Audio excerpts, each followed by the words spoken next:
성도 여러분, 한 주일 동안 평안하셨습니까? 여름 맛을 제가 조금씩 느껴가는 것 같습니다. 제가 여기 오기 전에 여기 장점, 단점 다 찾아봤어요. 단점 중에 하나가 또 벌레가 많다. 드디어 아주 굉장히 큰 바퀴벌레를 봤습니다. 다 적응하는 과정이라고 생각하고, 또 모기 걱정을 안 하다가 이제 모기도 좀 뜯기고, 헌혈을 한 지가 오래됐는데 헌혈도 하고, 어쨌든 이제 택산이 좀 되어가는 것 같습니다. 우리 환경이 어쨌든 간에 하나님의 은혜 가운데서 이런 귀한 안식일을 또 맞이할 수 있는 은혜를 인하여 감사를 드립니다. 오늘 말씀은 제목이 욕할 분이 혹시 있을지 몰라요. 자꾸 제가 유행가 가사에서 제목을 따오기도 하거든요. 나는 내가 한 개도 부럽지 않다. 이게 뭐냐 하면 유행가 가사에서 나오는 얘기예요. 신명기 33장 29절 상단에 있는 말씀은 우리가 잘 아는 말씀입니다. 이스라엘이여 너는 뭐라고요? 행복자로다. 여호와의 구원을 너같이 얻은 백성이 누구뇨? 구원받은 하나님의 백성이 얼마나 행복자이냐, 다른 거 필요 없다는 거예요.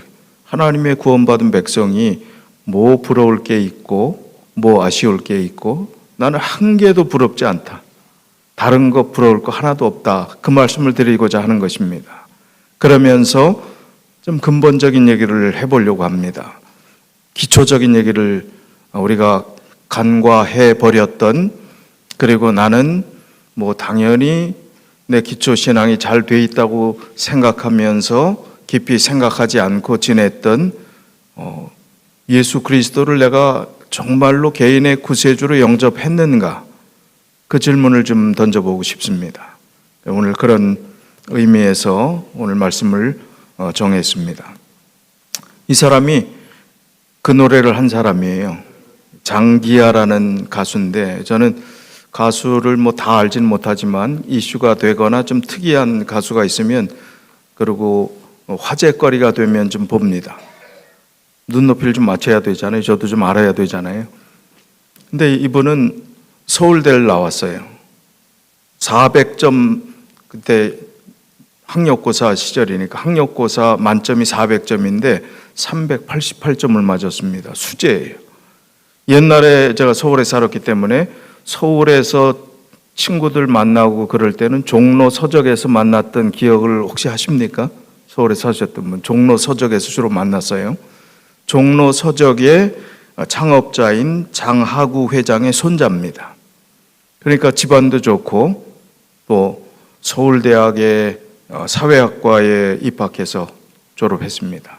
높은 점수를 가졌고, 사회에 대해서, 이 세상에 돌아가는 인간의 삶에 대해서 할 이야기를 자기가 쓴 거예요. 그래서 저는 노래만 잘하는 이 곡을 작곡가한테 받아갖고 노래하는 가수보다는, 저는 싱어송라이터라고 그러죠. 직접 가사도 쓰고 노래도 만들고 하는 이런 개념 있는 가수들을 조금 유심히 보는 편입니다.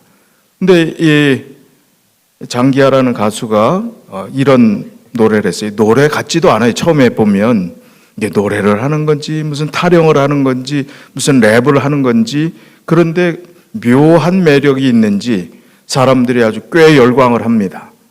그리고 반듯한 또 그의 생활 때문에 그럴 수도 있겠지요. 그 노래 가사 내용 중에 나는 내가 한 개도 부럽지 않아, 하나도 부럽지 않아, 보통 그렇게 하는데 그냥 말하는 친구끼리 말할 때 한 개도 부럽지 않아 하듯이 그 가사를 그렇게 썼어요. 그 가사를 제가 한번 좀 써봤습니다. 부럽지 않아, envy none이라고 영어로는 그렇게 했고요. 야, 너네 자랑하고 싶은 거 있으면 얼마든지 해. 난 괜찮아. 왜냐하면 나는 부럽지가 않아. 한 개도 부럽지가 않아. 너네 자랑하고 싶은 거 있으면 얼마든지 해. 난 괜찮아. 왜냐하면 나는 부럽지가 않아. 전혀 부럽지가 않아. 내가 가진 게 많겠니? 내가 가진 게 많겠니? 난 잘 모르겠지만 한번 우리가 이렇게 한번 머리를 맞대고 생각해 보자고. 너한테 10만 원이 있고 나한테 100만 원이 있어. 그러면 상당히 너는 내가 부럽겠지. 짜증나겠지. 근데 입장을 한번 바꿔서 우리가 생각을 해보자고. 나는 과연 내 덕분에 행복할까? 내가 더 많이 가져서 만족할까? 아니지. 세상에는 1000만 원을 가진 놈도 있지. 난 그 놈을 부러워하는 거야. 짜증나는 거야. 누가 더 짜증날까? 널까? 날까? 몰라, 나는. 근데 세상에는 말이야, 부러움이란 거를 모르는 놈도 있거든. 그게 누구냐면 바로 나야. 너네 자랑하고 싶은 거 있으면 얼마든지 해. 난 괜찮아. 왜냐하면 나는 부럽지가 않아. 한 개도 부럽지가 않아. 너네 자랑하고 싶은 거 있으면 얼마든지 해. 난 괜찮아. 왜냐하면 나는 부럽지가 않아. 전혀 부럽지가 않아. 전혀. 그게 다 부러워서 그러는 거지 뭐. 아니, 괜히 그러는 게 아니라 그게 다 부러워서 그러는 거야. 부러우니까 자랑하고, 자랑을 하니까 부러워지고, 부러우니까 자랑을 하고, 자랑을 하니까 부러워지고, 부러우니까 자랑을 하고, 자자, 자랑하고, 부부부, 부러워지고, 부러우니까 자랑을 하고, 자랑을 하니까 부러워지고, 뭐 랩하는 것 같으네요. 부러우니까 자랑을 하고, 자랑하니까 부러워지고, 부러우니까 자랑을 하고. 요즘 노래가 이렇습니다. 자랑을 하니까 부러워지고, 부러우니까 자랑을 하고, 자랑을 하니까 부러워지고, 자랑을 하니까 부러워지고, 부러워지고, 하지만 너무 부러울 테니까. 세뇌 되겠어요, 안 되겠어요? 하도 들으면 이게 묘한 매력이 있고 메시지가 있단 말이에요. 너네 자랑하고 싶은 거 있으면 얼마든지 해. 난 괜찮아. 왜냐하면 나는 부럽지가 않아. 한 개도 부럽지가 않아.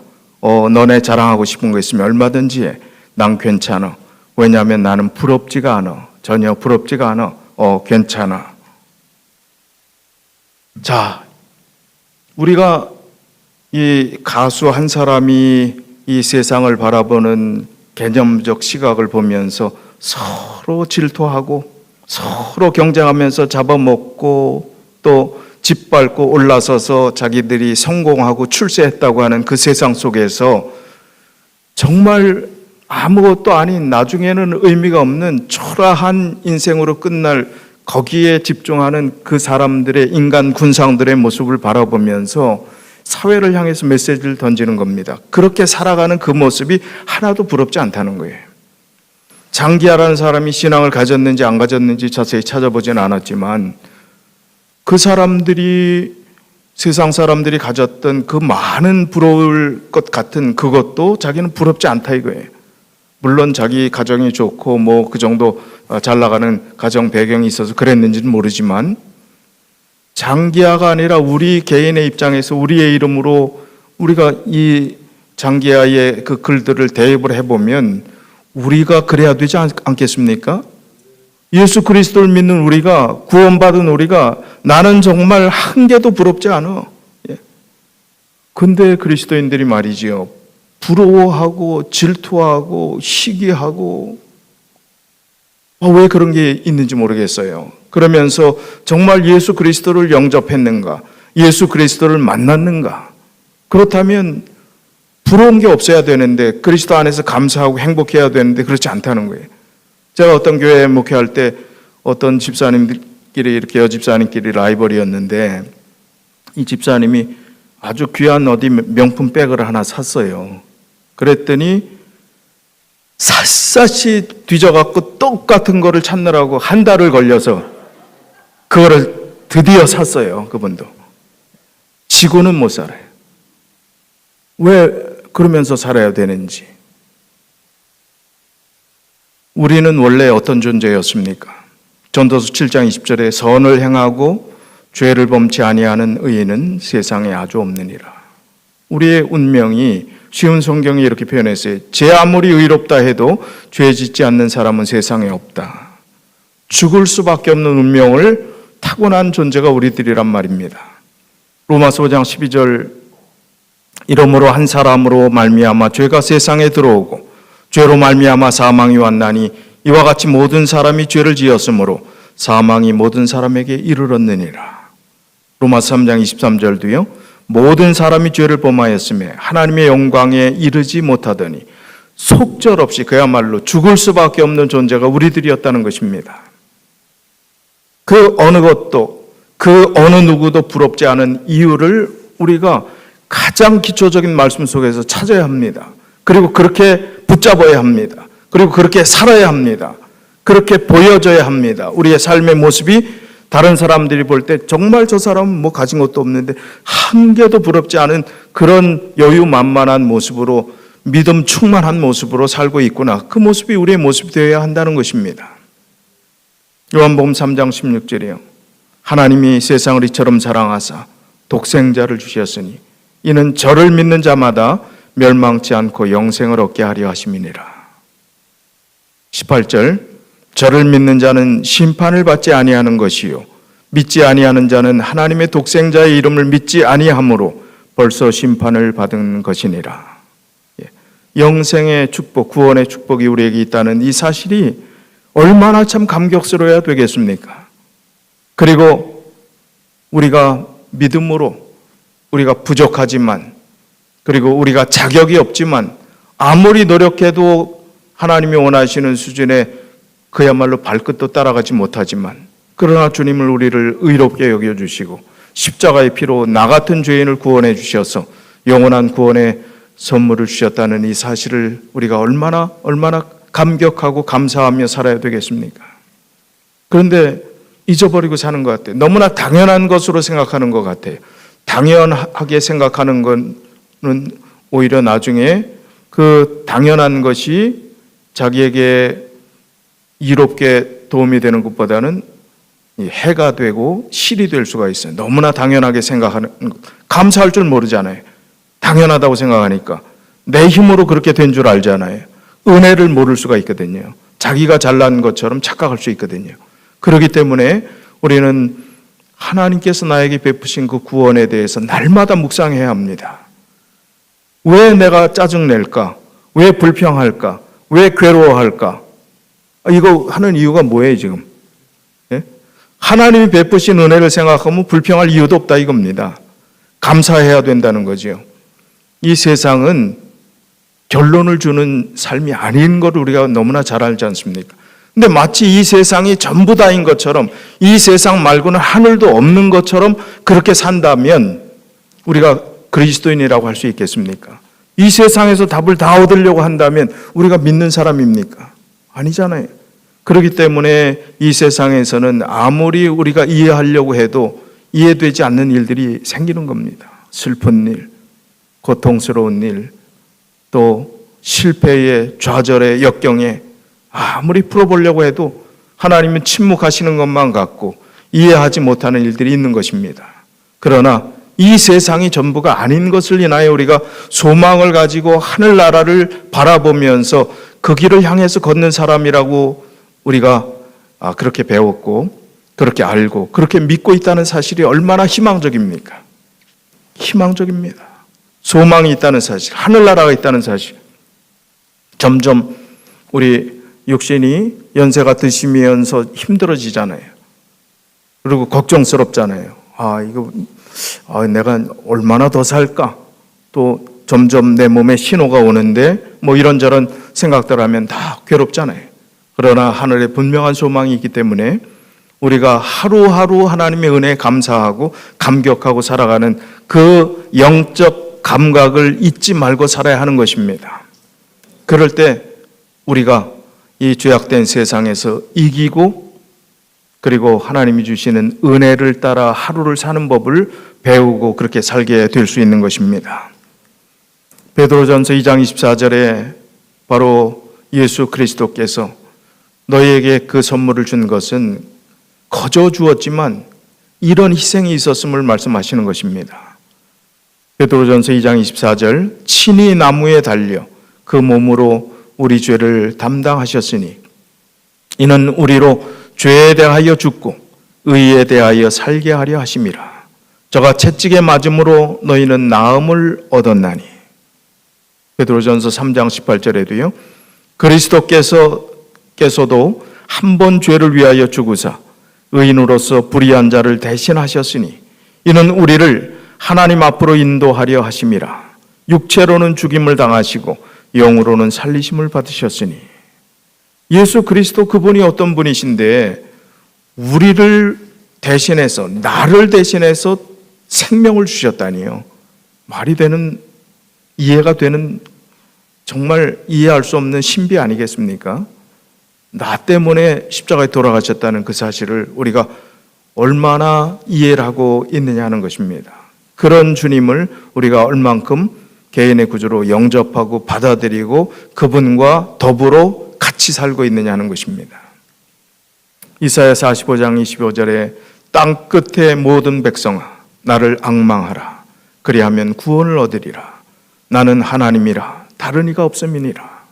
하나님을 바라보되 앙망, 간절한 마음으로 그 하나님을 향한 시선을 놓지 않고 그 하나님을 바라볼 때 구원이 있겠다. 다른 신이 없다는 거예요. 하나님 외에 다른 신이 없다는 것입니다. 하나님 외에 내가 우상이 되어서는 안 된다는 겁니다. 하나님 외에 이 세상이 우상이 되어서 하나님보다 더 신처럼 여겨지는 내 관심사가 더 있는 것이 있으면 안 된다는 말씀입니다. 온 땅의 모든 사람들아 내게 돌아와 구원을 받아라. 내가 하나님이다. 다른 하나님은 없다. 쉬운 성경은 조금 더 풀어서 설명을 했어요. 돌아오라고요. 내게 돌아와 구원을 받으라. 바른 길에 가고 있는지 아니면 내가 돌아서야 할 지점에 서 있는지 내 자신이 알 겁니다. 오늘 이 시간은 성령께서 우리 개인에게 말씀하시는 것입니다. 이런 기회를 주시는 것입니다. 그리고 나를 살펴보는 것입니다. 내가 서 있는 지점이 돌아설 지점인가? 올바른 방향으로 가고 있는가? 지금 결단하라는 것입니다. 주님께서 내게 돌아와 구원을 받아라. 하나님 외에는 답이 없다. 답이 없는 이 세상에서 슬퍼하지 말고 괴로워하지 말고 고통을 스스로 힘들어하지 말고 돌아와 구원을 받아라. 하나님 안에서 답을 얻으라는 것입니다. 요한복음 14장 6절에 예수께서 가라사대 내가 곧 길이요 진리요 생명이니 나로 말미암지 않고는 아버지께로 올 자가 없느니라. 예수 그리스도 외에는 하나님 외에 다른 이가 없다고 하신 말씀 같은 맥락이지요. 길이요 진리요 생명이신 예수 그리스도 외에는 다른 방법이 없습니다. 다른 길이 없습니다. 다른 생명을 예수 그리스도 외에 우리를 대신해서 주실 분이 없다는 사실입니다. 요한복음 5장 24절 내가 진실로 진실로 너희에게 이르노니 내 말을 듣고 또 나 보내신 이를 믿는 자는 영생을 얻었고 심판에 이르지 아니하나니 사망에서 생명으로 옮겼느니라. 죽었다 할지라도 사망에서 생명으로 옮겼다고요. 예수 그리스도를 믿고 의지한 연약한 한 사람을 주님께서는 귀하게 보신다고요. 사망에서 생명으로 옮겼기 때문에 걱정하지 말라는 거예요. 그래서 나는 한 개도 부럽지 않다는 거예요. 이 세상에 부러워할 것 많은 사람들이 많이 있는 것 같지만 그거 하나도 부러워할 거 아니라는 거예요. 부러워할 것이 하나도 없는 내가 가진 예수 그리스도 질그릇 같은 내 이 겉껍데기 속에서 보배가 들어있는데 예수 그리스도께서 나에게 베푸신 구원의 선물이 내 안에 있을 때 우리는 부러울 게 없는 그런 삶을 살아야 된다는 말씀입니다. D.L. 무디가 이렇게 이야기를 했습니다. 위대한 복음 전도자지요. 그분이 이렇게 이야기를 해요. 탄광촌을 한번 방문했는데 그 탄광촌 책임자에 대해서 구원에 대해서 설명을 했습니다.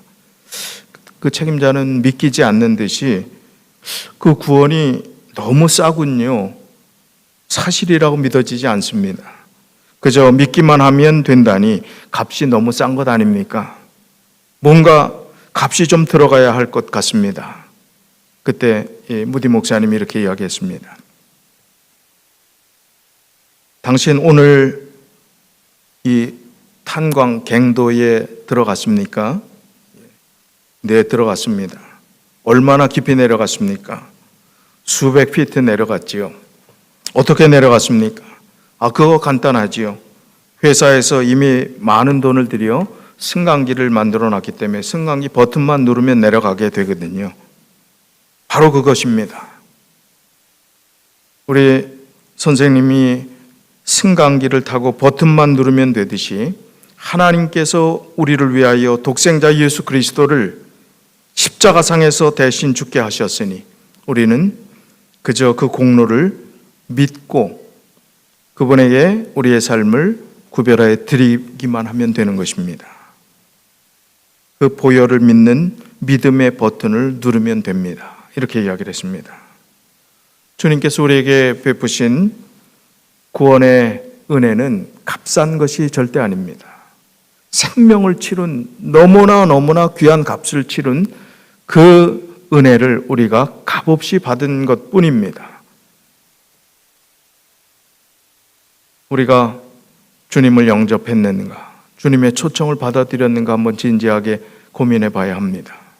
요한복음 1장 12절에 영접하는 자 곧 그 이름을 믿는 자들에게는 하나님의 자녀가 되는 권세를 주셨으니, 옛날 침례받을 때 아련하게 나는 예수님 믿기로 결심했으니까 내가 영접한 것 아닌가, 그때부터 지금까지 세월이 몇십 년이 지났을 수도 있고 몇 년이 지났을 수도 있고 그냥 예수님 영접하고 살아가는 것으로 착각할 수도 있다는 거예요. 머리 따로 생활 따로 믿는 마음가짐, 행동 전혀 다르게 살 수 있다는 것입니다. 요한계시록 3장 20절에는 볼지어다 내가 문 밖에 서서 두드리노니 누구든지 내 음성을 듣고 문을 열면 내가 그에게로 들어가 그로 더불어 먹고 그는 나로 더불어 먹으리라. 교제하자는 것입니다. 영접했다고 혼자 생각하며 그냥 영접하지 않은 사람처럼 살아가면서도 착각하고 살지 말라는 거예요. 교제하자는 거예요. 문을 여는 것은 예수님이 열 수 없습니다. 내가 열어야 되는 것이라고 분명히 했어요. 그리고 교제하자는 것입니다. 대화하자는 것입니다. 같이 먹자는 것입니다. 그럴 때 영접한 사람이 예수 그리스도와 더불어 같이 동행하며 살고, 내가 침례받고 물속에 올라왔을 때 그런즉 이제는 내가 산 것이 아니요 오직 내 안에 그리스도께서 사신 것이라. 갈라디아 2장 20절의 그 말씀의 의미를 우리의 삶 가운데서 경험하고 살아갈 수 있게 된다는 것입니다. 그래서 이 경험을 한 사람들은 정말 이 죄악된 세상에서 나는 신선처럼 붕 떠진 어떤 구름 위에서 사는 그런 삶이라고 성경에 그렇게 이야기하지 않았어요. 고통스럽고 염려가 있고 슬픔이 있고 그런 세상이라고 했어요. 죄악된 세상이라고 그랬어요. 그러나 그런 세상에 살지라도 에녹이 하나님과 동행하였던 그 동행은 이상향에서 무슨 특별한 산속에서 시골 생활하면서 그 하나님과 동행한 것이 아닙니다. 일상의 삶을 살고 자녀들을 계속 낳았고 자기의 일들을 하면서 그렇게 했던 거예요. 이 죄악된 세상에서도 하나님과 더불어 같이 동행할 수 있는 모델을 보여주신 것입니다. 그것이 에녹의 경험입니다. 그래서 우리의 삶도 그런 경험이 계속해서 쌍방향 교통이 이루어질 때, 관계가 형성이 될 때, 우리가 기도할 때 하나님께서 답하시고 또 하나님의 음성을 들을 수 있는 기도를 하고, 기도는 내가 일방적으로 하는 게 기도가 아니에요. 기도는 들을 수 있는 기도도 있어요. 주님 말씀해 주십시오. 제가 듣겠습니다. 오늘 주님께서 어떤 말씀을 주시겠습니까? 저는 오늘 지금 요한복음을 깊이 있게 보고 있습니다. 요한복음 지금 3장을 보고 있는데 이 3장 속에서 주님 말씀해 주십시오. 그러면 들립니다. 그 전에 일방적으로 나만 하는 기도인 줄 알았는데, 그리고 그 기도의 조건에 대해서 응답해 주는 그것 가지고 하나님께서 나와 함께 하시고 교통하는 줄 알았는데, 그게 아니었구나. 나 혼자 그냥 달라고만 했구나. 계속 요청만 했구나. 그게 아니라 하나님께서 말씀하실 기회를 드리고, 하나님 이런 어려운 문제가 있습니다. 제가 이렇게 해달라 저렇게 해달라, 자기가 답을 다 내놓고 그렇게 해달라고 그러잖아요. 그건 아니죠. 하나님 말씀해 주십시오. 어떻게 해야 합니까? 말씀해 주십시오. 분명한 음성을 들려주십시오. 기도했을 때 하나님께서 하나님의 뜻에 합당한 것이면 들어주십니다. 우리의 생각과 다른 방법이라 할지라도 들어주시는 거예요. 우리는 잘 되는 것에만 관심이 있잖아요. 그리고 성공에 대해서만 관심이 있잖아요. 하나님이 들어주시고 축복하고 아멘 하는 것은 우리에게 유익이 되는 것만 아멘 하잖아요. 그러나 전혀 다른 방법으로 하나님께서는 길을 준비하시고 이해할 수 없는 길들을 우리에게 보여주실 수도 있다는 거예요. 그것을 아멘하고 믿음으로 받아들이는 그 과정이 참 어렵습니다. 그렇지만 그 과정을 우리가 경험하게 된다면 정말 믿음 안에서 살아가는 그 삶이 이 세상 어떠한 것보다 부러울 것이 없는 그런 삶이라는 것입니다. 북한 어린이들 보면 이 세상에 부러움이 하나도 없다, 부러울 것이 없다 그러면서 뭐 우리 수령님 어쩌고 저쩌고 하잖아요. 예? 세뇌가 돼갖고. 근데 우리 그리스도인들은 예수님을 알면서 그 어린애들 세뇌돼서 정말 해맑은 그 얼굴로 그렇게 하는 것보다 우리는 너무 뭐라 그럴까요? 순진함이 없는 것 같아요. 성경에 말씀하셨고 분명히 그렇게 약속하셨고 수많은 믿음의 선배들이 그렇게 살아와서 이미 증거들이 가득 차 있는데 역사를 보나 뭘로 보나 다 가득 차 있는데 순진하지 않아요. 믿질 않아요. 단순하게 좀 받아들이면 좋겠는데 누구처럼 생겼습니까? 굉장히 좀 세게 생겼는데 빅토리아 여왕입니다. 영국의 빅토리아 여왕. 이 빅토리아 여왕이 한 제지 공장을 방문했습니다. 종이 만드는 공장이에요. 그 공장 안에 휴지 같은 너저분한 그런 재료들이 산더미처럼 쌓여 있었습니다. 그걸 보고 여왕이 이것이 뭐냐고 물었습니다. 그때 이 공장 책임자가 이 재료로 깨끗하고 좋은 종이를 만들기 위한 재료입니다. 그렇게 얘기했어요. 그 말을 듣고 아주 깜짝 놀라서 아니 저렇게 더러운 것으로 어떻게 깨끗한 종이를 만들 수 있단 말이요? 이해가 되지 않는다고. 이제 그리고 거기 시차를 마치고 이제 궁으로 돌아왔습니다. 궁에 돌아온 지 몇 주가 지난 뒤에 그 공장장에게 아름답고 깨끗한 편지지 묶음과 함께 이 글을 간단한 메모 글을 선물로 받게 됩니다. 그 글에는 이렇게 쓰여 있었습니다. 쓸모없이 보였던 종이들이 아름다운 편지지로 변화되어 지금 여왕 폐하의 궁전에 가 있듯이 완악한 죄인들도 하나님의 은혜로 변화되면 언젠가 주님이 오시는 때에 하나님 나라 궁전에 가 있지 않겠습니까? 이 공장장이 신앙이 있었던 분 같아요. 쓰레기처럼 폐지처럼 도무지 희망이 없어 보였던 그 존재들이 우리였다는 사실을 예수 그리스도의 십자가의 보혈로 우리를 깨끗하게 하셨다는 사실을 그리고 우리를 그렇게 의롭게 여겨주시고 사용하시고 하늘나라의 구원을 베푸셨다는 이 사실을 생각할 때 참 얼마나 감사한지요. 저는 오늘 이 말씀을 준비하면서 요즘에 전도 설교들을 강단에서 들어볼 수가 없어요. 옛날 저 어릴 때 회기동 그 본부교회라고 했던 그 교회 저희 아버님 안내자가 되어서 옛날 그 교회 가면 신발 옛날 귀하던 시절이니까 신발 주머니 줘갖고 신발 담아갖고 자기 들어가서 그 앞에다 놓고 그렇게 예배 드리잖아요. 그때 전도회 했던 그 기억이 나요. 아주 단순하면서 예수 그리스도를 믿으라. 예수님이 우리를 위해 십자가에 돌아가셨다. 그리고 이제 안식일에 대한 설명을 할 때는 그때 강사 목사님이 이 7 그 유리잔을 갖다 놓고 물을 다 붓는데 7째 되는 날에는 오렌지 주스 가루를 타갖고 거기다 해놓고 나머지는 다 맹물이에요. 그러면서 이 날이 7째 날 얼마나 복된 날인지 하면서 저는 어릴 때 그거 먹고만 싶었죠. 그렇게 귀한 날이구나, 특별한 날이구나, 다른 날이구나. 전도설교의 추억들이 떠올랐습니다. 예수 그리스도의 가장 기본적인 예수 그리스도를 영접했는가?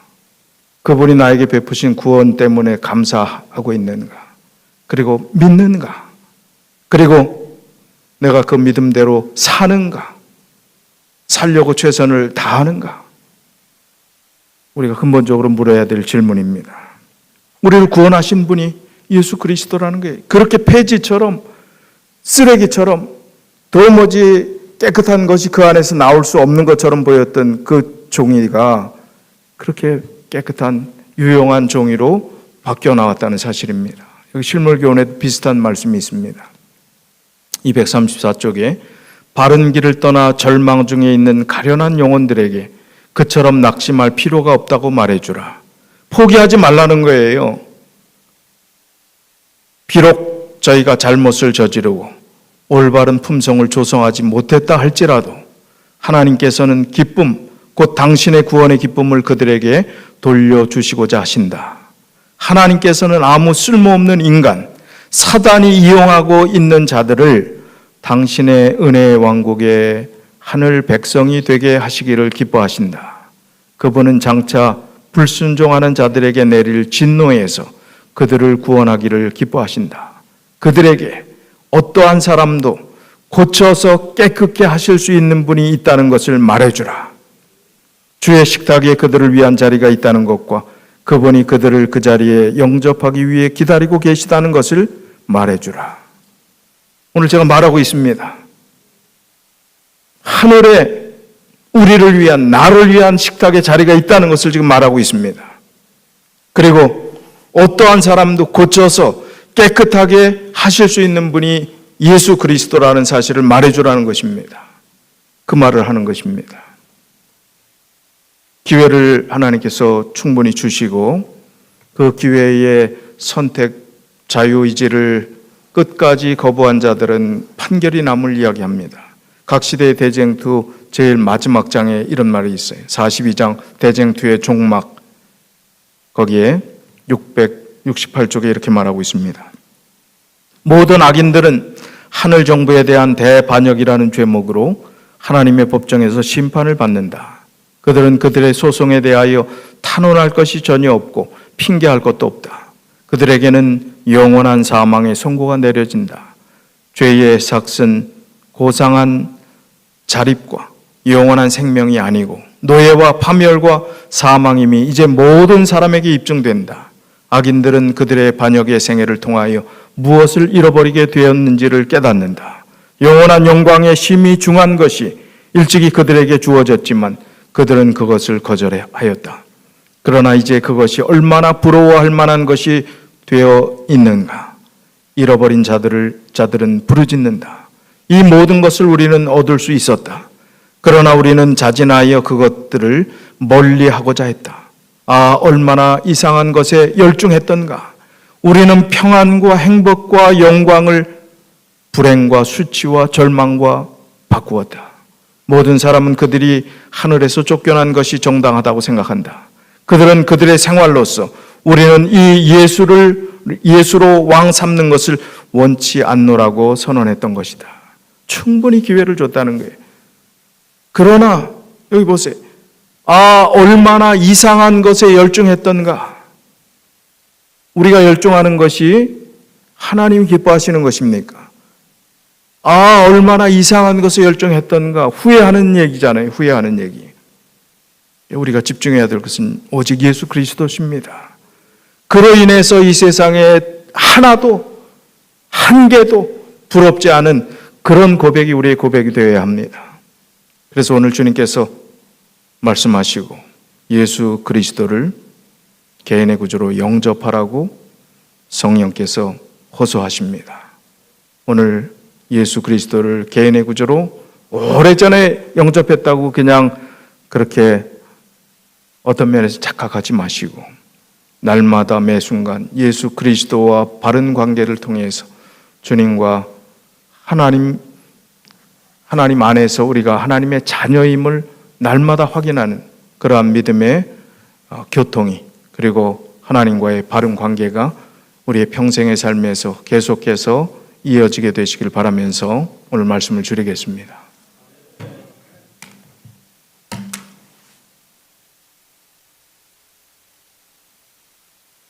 말씀을 생각하면서 우리 다 같이 일어나셔서 170장 부르시겠습니다.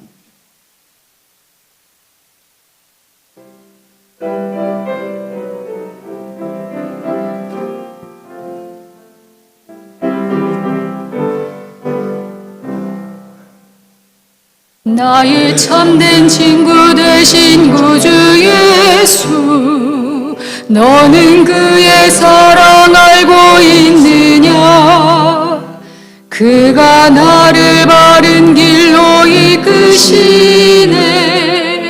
다른 친구 할 수 없었던 그 일, 주님 외에 다른 친구 없네.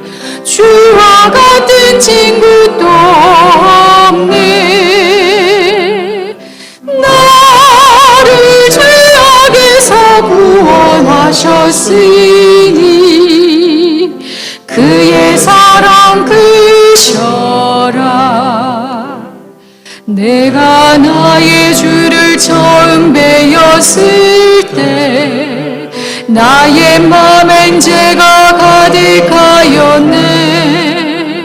사랑으로 나를 품에 안으셔서 옳은 길을 내게 가르치셨네. 주님 외에 다른 친구 없네. 주와 같은 친구도 없네. 나를 죄악에서 구원하셨으니 그의 사랑 크셔라.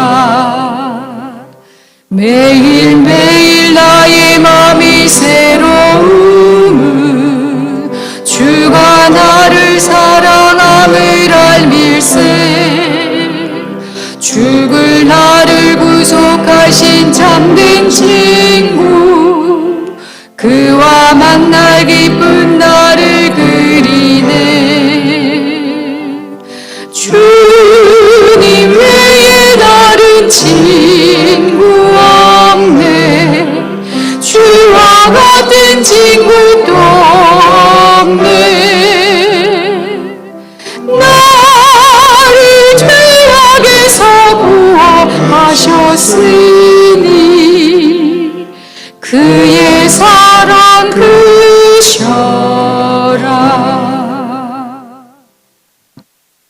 아버지 하나님, 그냥 버려질 폐지와 같은 존재를 우리를 죄악된 세상에서 빼어내셔서 우리를 자녀 삼으시고 우리에게 구원의 놀라운 은혜를 거저 공로 없이 선물로 주신 주님의 놀라운 사랑을 인하여 만만이나 감사와 존귀와 영광을 돌립니다.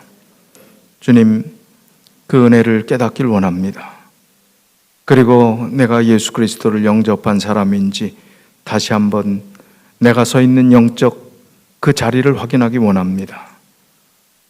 돌이켜야 될 자리이면 더 이상 미루지 말고 이상한 것에 집중하지 말고 바로 돌이켜 주님께서 베푸신 구원에 감격하는 삶이 우리의 삶이 되게 하여 주시옵소서. 그로 인해서 우리가 이 세상 살아가면서 어떠한 일을 당한다 할지라도 하나도 부러움이 없이 예수 그리스도로 인하여 답을 가지고 소망을 가지고 믿음으로 행복하게 살아가는 삶이 우리의 삶 되게 하여 주시옵소서. 그래서 우리가 이 자리에 있습니다. 우리의 겉사람이 후패하고 늙고 병들고 또 때로는 사랑하는 사람을 잃는 고통이 있다 할지라도 끝까지 우리는 하늘 천성을 향해서 전진하겠습니다. 주님 우리와 동행해 주신다고 약속해 주셨사오니 끝까지 믿음으로 살게 하시고 모든 풀리지 않는 해답을 하늘에서 들을 수 있도록 은혜를 베풀어 주시옵소서. 주님이 교회를 세워주셨사오니 오늘 우리에게 그 사명을 맡겨주시고 하늘에 당신 같은 사람도 있을 자리가 있다는 그 복된 소식을 전할 수 있는 우리 모두가 되도록 인도해 주시옵소서. 귀한 안식일 시작되는 시간이오니 이 안식의 평강과 치유와 하나님의 위로가 우리 모두에게 함께하여 주시옵기를 예수 그리스도 이름으로 간절히 기도드리옵나이다. 아멘.